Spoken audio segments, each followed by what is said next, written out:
Today we're going to be looking at this pen. This is a Sheaffer legacy that was lent to me by Joost Appelboom of Appelboom Pennen. Remember, banner on my website, click it, 10% discount if you want to purchase something there. Now, this is a kind of a homage to a pen, original inlaid nibs from Sheaffer, 1950s. They did sort of a rerun in the 1990s, and that's, my God, that's quite a while ago. One grows old. So now they have redone this because of the nib. It's a beautiful inlaid nib, and I do think it is absolutely fantastic. Sorry, it's not focusing. There we go. These nibs are stellar. They just look so cool. So I'm really neat. Well, I am really neat, but it is really neat to be able to try out that pen. So I appreciate you lending me this, Joost. I'm going to cover the parts of the pen. I'll do a writing sample. I'll tell you what I like about it, what I don't like about it. Let's get started. Sheaffer. Okay. Let's talk about the Sheaffer legacy. I'll show you the box first, then we'll talk a bit about the pen. So box, cardboard, outer sleeve, fairly sizable box, pretty shiny cardboard, looks really quite nice. Just pops open, and then in there is quite a lot. I was really pleasantly surprised by the completeness of this set. So there's a little pen condom. Then there is a little a booklet with filling instructions and then that sort of thing. Then there are two cartridges, a black and a blue, so you can immediately start using them. And bear in mind that's a good thing because Sheaffer is proprietary cartridge, so standard international will not fit. Then we have this, which I was surprised by, but is a really nice touch. It's a polishing cloth, and given that this is a very shiny fingerprint attracting pen, I thought that was a really nice touch. I'm just trying to put this back in its little sleeve. Very good. And then we have this pen sleeve, also quite unexpected, fairly soft on the inside. I have the feeling this is pleather for sure. I don't think that's actual leather, but it looks quite nice, and it's a timeless innovation. Okay, then at the bottom here we have yet another thing, and I think this is just the I don't know, it's just telling us to step into a world where history meets innovation. Oh, fantastic. Okay, I'll put this back in, and then I shall show you the pen. So I'll zoom in because it's a lot of pen to show off. There we go.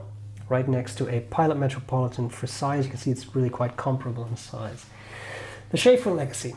So originally, Sheaffer has been around since 1912. It's one of the classic three American brands. Sorry, the inlaid nib was originally launched in the 1950s, and then they kind of re-released something like that in the 90s, and clearly they're doing it again now. And this is not a value judgment. It's a really cool nib, so I can see how you would not let go of that. Stainless steel inlaid nib, not gold this time, which is interesting. A black lacquered barrel that is very shiny and reflective. It has a wider profile. It's a girthier pen. 177 euros, excluding tax.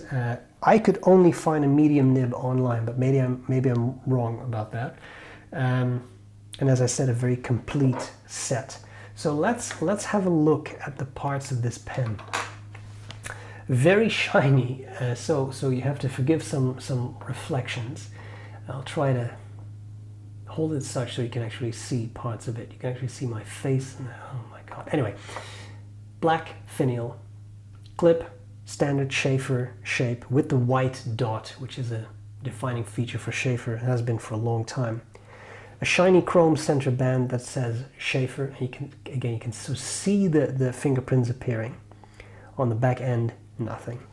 A barrel, solid, and then tapers down, and on the back, nothing. All metal, which is quite nice. Feels very solid. And then here we have that beautiful nib. Hard to show off. Again, it's so reflective and shiny.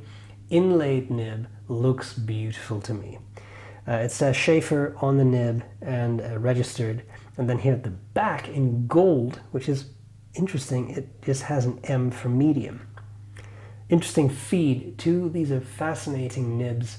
And then we have a cartridge converter, came with the pen. So again, really complete. They do give you, for that 177 euros, they do give you quite a lot. Nice shape and size of pen, I would say. Very comfortable when you post it. Nice size, works well. You have the, I didn't show you that, the spring is the clip. It's pretty stiff, but it works well. Some people, if you've never used an inlaid nib, ask, if I touch this, is it going to be bad? It's not going to harm the nib. And there's also no real ink down here, so you're not going to get ink on your fingers that way. It's really at the top, obviously, that you're going to get some ink, and you may get some on the feed. I'm going to talk about that in likes and dislikes. I don't know if you can really see it, but there are some really fine grooves down there, which are a little hard to clean. So there is that. Let's see how the pen writes. And I've been having a lot of fun with this pen. It's a really nice writer. So here we have the Sheaffer Legacy. This is a medium steel nib, and it's just Eldergraph blue ink. Very, very nice writer. I am really pleasantly surprised / blown out of the water by the beautiful nib. It's just really pleasant. It's smooth with just that slight touch of feedback so it doesn't skip. I find it an incredible writer, and I really have to kudos to Sheaffer. They make some really nice broad nibs. I've had some really broads of them in the past. This nib, it's wet, it's saturated, it's just so pleasant to write with, and that I'll show you that saturation in just a sec.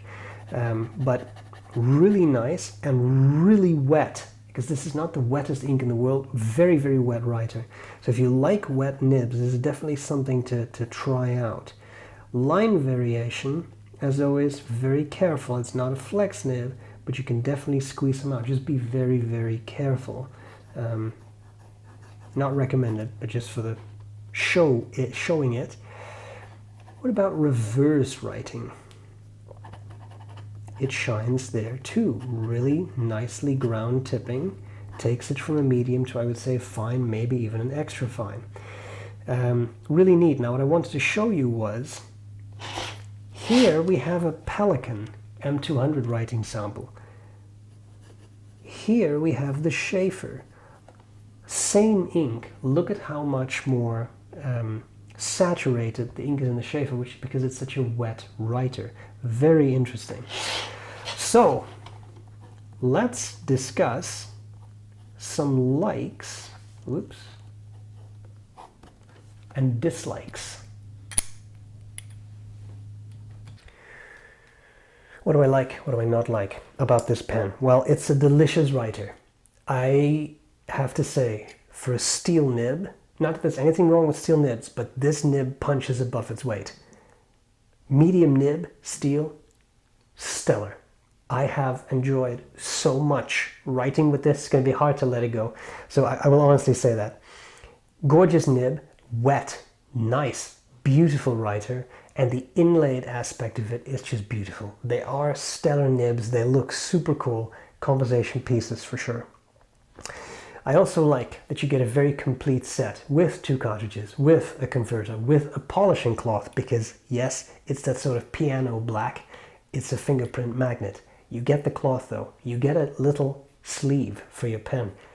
It's a really good, complete set in my mind. 177 euros is not cheap, especially for a steel nib, cartridge converter filled pen. But again, it's a complete set, and it is a beautiful writer. So it's not cheap. I could see myself spending this money on it simply because it writes so nicely. So I will say that. 2 things I point out that I don't like so much. Like, the price is what it is. And for some people, it'll absolutely be too much. I know it will be, just because they disagree, and I fully get it. There are some grooves Little hard to show you, but around the feed there are some grooves, and ink gets in them if you use bottled ink, and they're hard to clean. And that means that if you casually flick your pen, some ink may fly out right after inking it. And because those grooves are so fine, just around the feed, even if you roll up Kleenex, it's hard to get in. You can pull out some of the ink that way through capillary action, but still a little hard to clean. So take that into account. Second thing I don't like so much is that it just says M for medium on the bottom of the barrel. This won't come off. It's not a sticker. It looks like it's engraved in there. I get that they have to do it. You have to mark your nibs, if nothing else, just for shop, so they know what they're selling their customers. But I find it a little bit, maybe it's just me, I just find it a little bit distracting to have that M there so prominently. It wouldn't be a deal breaker for me because I'm not that obsessive. But I can see how some people say it kind of ruins the aesthetic. You have this beautiful glossy black, and then there is this sort of gold colored M on it. The final thing I will say, and I know, and I want to ask people to comment on it, because I like to see this. Final dislike is something that I know drives some people insane. When you cap it, after it's capped, the cap rotates. And I know some people are driven nuts by it. Would it bother you, is my question. That's all. Joost, thank you for lending me the pen. I really appreciate it. I hope this was useful, and I'll gladly see you later.